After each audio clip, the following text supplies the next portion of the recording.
Between the dark and the daylight, when the night is beginning to lower, comes a pause in the day's occupation that is known as the children's hour.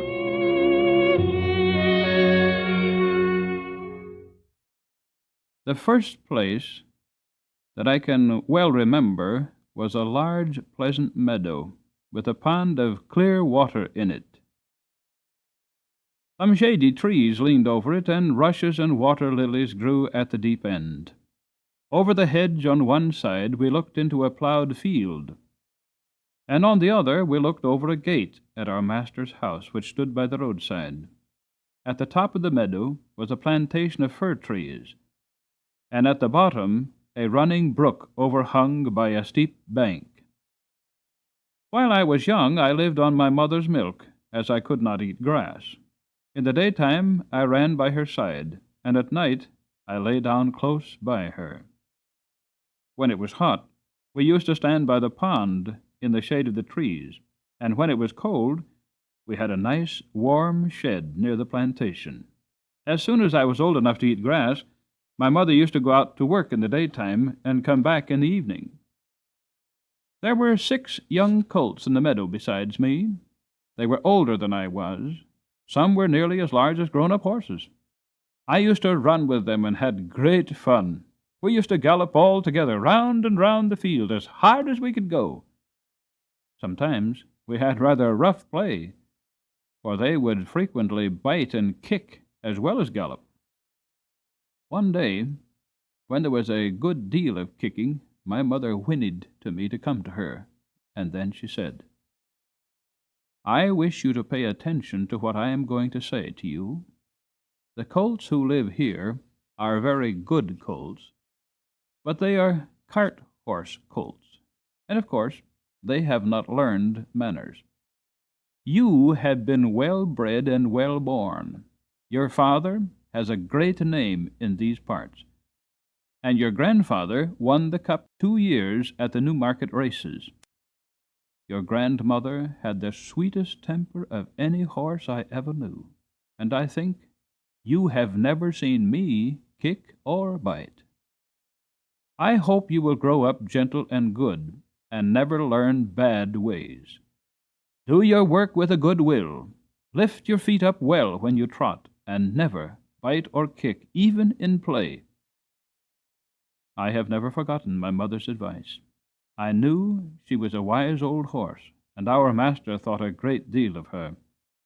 Her name was Duchess, but he often called her Pet. Our master was a good, kind man. He gave us good food, good lodging, and kind words. He spoke as kindly to us as he did to his little children. We were all fond of him, and my mother loved him very much. When she saw him at the gate, she would neigh with joy and trot up to him. He would pat and stroke her and say, "Well, old Pet, how is your little darky?" I was dull black, so he called me Darky. Then he would give me a piece of bread, which was very good, and sometimes he brought a carrot for my mother. All the horses would come to him, but I think we were his favorites. My mother always took him to town on a market day in a light gig. There was a ploughboy, Dick, who sometimes came into our field to pluck blackberries from the hedge. When he had eaten all he wanted, he would have what he called fun with the colts, throwing stones and sticks at them to make them gallop. We did not much mind him, for we could gallop off, but sometimes a stone would hit and hurt us. One day he was at his game, and did not know that the master was in the next field. But he was there, watching what was going on.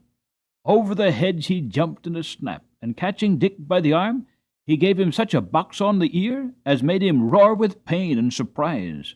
As soon as we saw the master, we trotted up nearer to see what went on. "Bad boy," he said, "bad boy to chase the colts. This is not the first time nor the second, but it shall be the last. There, take your money and go home. I shall not want you on my farm again." So we never saw Dick any more. Old Daniel, the man who looked after the horses, was just as gentle as our master, so we were well off. I was 2 years old when a circumstance happened which I have never forgotten. It was early in the spring. There had been a little frost in the night, and a light mist still hung over the plantations and meadows. I and the other colts were feeding at the lower part of the field, when we heard quite in the distance what sounded like the cry of dogs. The oldest of the colts raised his head, pricked his ears, and said, "There are the hounds!" and immediately cantered off, followed by the rest of us to the upper part of the field, where we could look over the hedge and see several fields beyond. My mother and an old riding horse of our master's were also standing near, and seemed to know all about it. "They have found a rabbit," said my mother, "and if they come this way, we shall see the hunt." And soon the dogs were tearing down the field of young wheat next to ours. I never heard such a noise as they made. They did not bark, nor howl, nor whine, but kept on a yo-woo, yo-woo at the top of their voices. After them came a number of men on horseback, some of them in green coats, all galloping as fast as they could. The old horse snorted and looked eagerly after them, and we young colts wanted to gallop along with them, but they were soon away in the fields lower down. Here it seemed as if they had come to a stand. The dogs left off barking, and ran about every way with their noses to the ground. "They've lost the scent," said the old horse. "Perhaps the rabbit will get off." "What rabbit?" I said. "Oh, I don't know what rabbit. Likely enough it may be one of our own rabbits out of the plantation. Any rabbit they can find will do for the dogs and men to run after." And before long the dogs began their yo-woo-woo-woo-woo again, and back they came all together at full speed, making straight for our meadow at the part where the high bank and hedge overhang the brook. "Now we shall see the rabbit," said my mother. And just then a rabbit, wild with fright, rushed by and made for the plantation. On came the dogs. They burst over the bank, leaped the stream, and came dashing across the field, followed by the huntsmen. 6 or 8 men leaped their horses clean over, close upon the dogs. The rabbit tried to get through the fence. It was too thick, and she turned around sharp to make for the road, but it was too late. The dogs were upon her with their wild cries, and we heard one shriek, and that was the end of her. One of the huntsmen rode up and whipped off the dogs, who would soon have torn her to pieces. He held her up by the leg, torn and bleeding, and all the gentlemen seemed well pleased. As for me, I was so astonished that I did not at first see what was going on by the brook. But when I did look, there was a sad sight. 2 fine horses were down. One was struggling in the stream. The other was groaning on the grass. One of the riders was getting out of the water covered with mud. The other lay quite still. "His neck is broken," said my mother. "And serves him right, too," said one of the colts. I thought the same, but my mother did not join with us. "Well, no," she said, "you must not say that. But though I am an old horse, and have seen and heard a great deal, I never yet could make out why men are so fond of this sport. They often hurt themselves, often spoil good horses, and tear up the fields, all for a rabbit, or a fox, or a stag, that they could get more easily some other way. But we are only horses, and don't know." While my mother was saying this, we stood and looked on. Many of the riders had gone to the young man, but my master, who had been watching what was going on, was the first to raise him. His head fell back and his arms hung down, and everyone looked very serious. There was no noise now. Even the dogs were quiet, and seemed to know that something was wrong. They carried him to our master's house. I heard afterwards that it was young George Gordon, the squire's only son, a fine, tall young man, and the pride of his family. There was now riding off in all directions, to the doctor's, to the farrier's, no doubt to Squire Gordon's, to let him know about his son. When Mr. Bond, the farrier, came to look at the black horse that lay groaning on the grass, He felt him all over and shook his head. One of his legs was broken. Then someone ran to our master's house and came back with a gun. Presently, there was a loud bang and a dreadful shriek, and then all was still. The black horse moved no more. My mother seemed much troubled. She said she had known that horse for years, and that his name was Rob Roy. He was a good, bold horse, and there was no vice in him. He never would go to that part of the field afterwards. Not many days after, we heard the church bell tolling for a long time, and looking over the gate, we saw a long, strange black coach that was covered with a black cloth and was drawn by black horses. After that came another, and another, and another, and all were black, while the bell kept tolling. Tolling. They were carrying young Gordon to the churchyard to bury him. He would never ride again. What they did with Rob Roy I never knew, but was all for one little rabbit. I was now beginning to grow handsome. My coat had grown fine and soft, and was bright black. I had one white foot, and a pretty white star on my forehead. I was thought very handsome. My master would not sell me till I was 4 years old. He said lads ought not to work like men, and colts ought not to work like horses, till they were quite grown up. When I was 4 years old, Squire Gordon came to look at me. He examined my eyes, my mouth, my legs. He felt them all down, and then I had to walk and trot and gallop before him. He seemed to like me. And he said, "When he has been well broken in, he will do very well." My master said he would break me in himself, as he should not like me to be frightened or hurt. And he lost no time about it, for the next day he began. Everyone may not know what breaking in is, therefore I will describe it.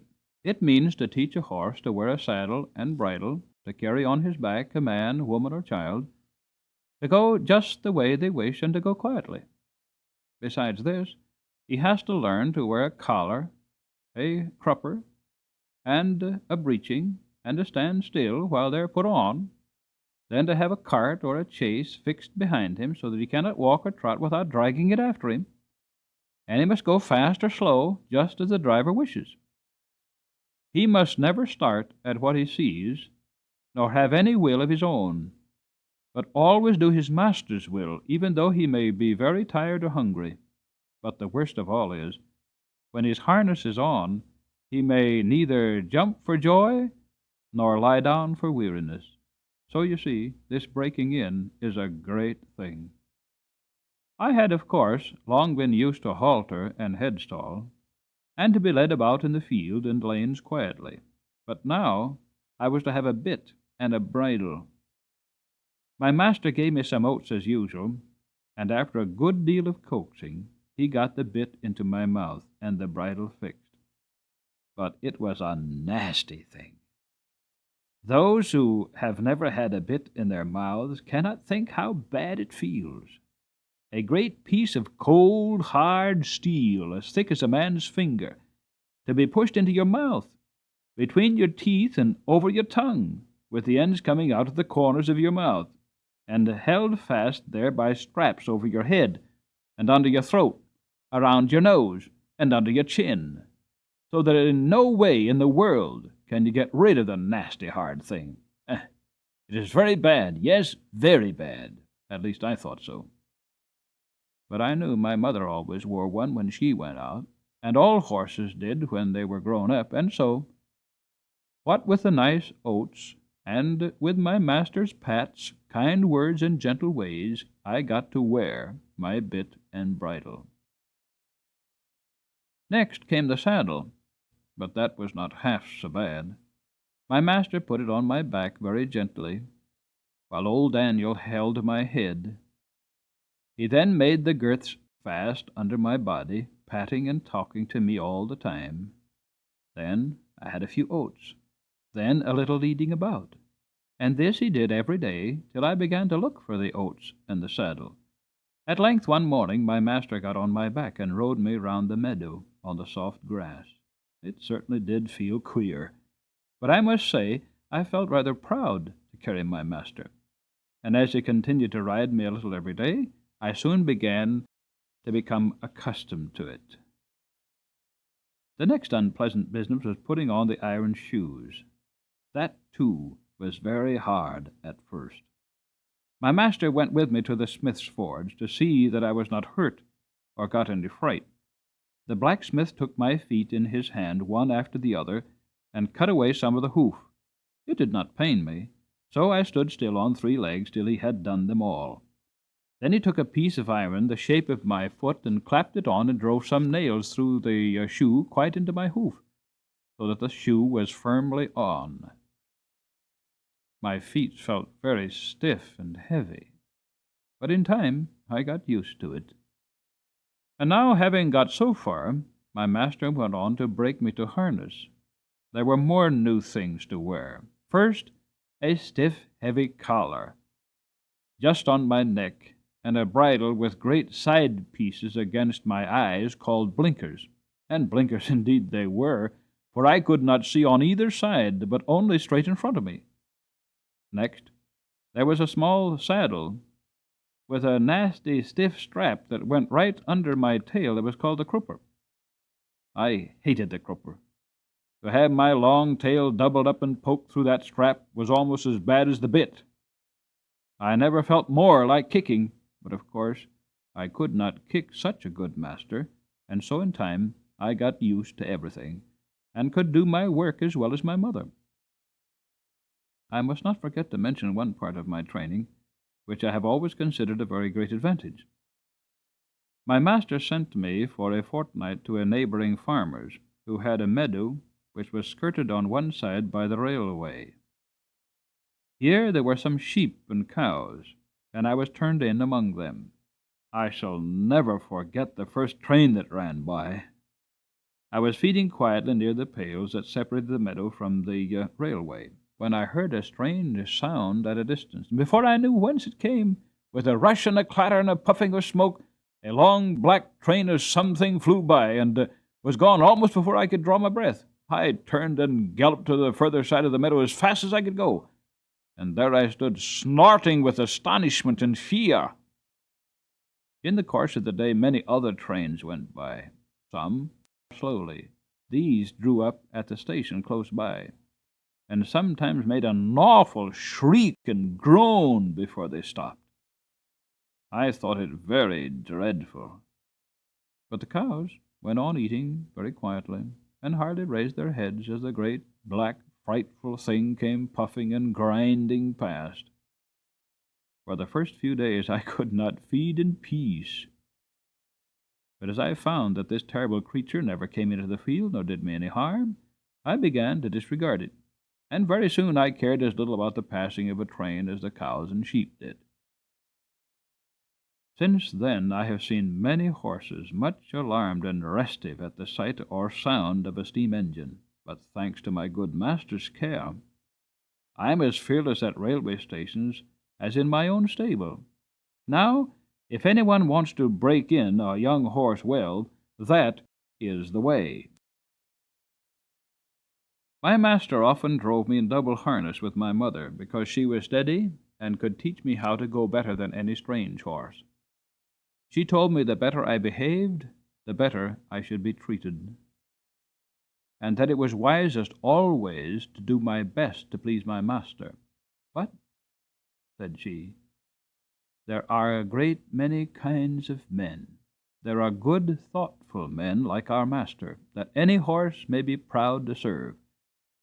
But there are bad, cruel men, who never ought to have a horse or a dog to call their own. Besides, there are a great many foolish men, vain, ignorant, and careless, who never trouble themselves to think. These spoil more horses than all, just for want of sense, They don't mean it, but they do it for all that. I hope you will fall into good hands, but a horse never knows who may buy him, or who may drive him.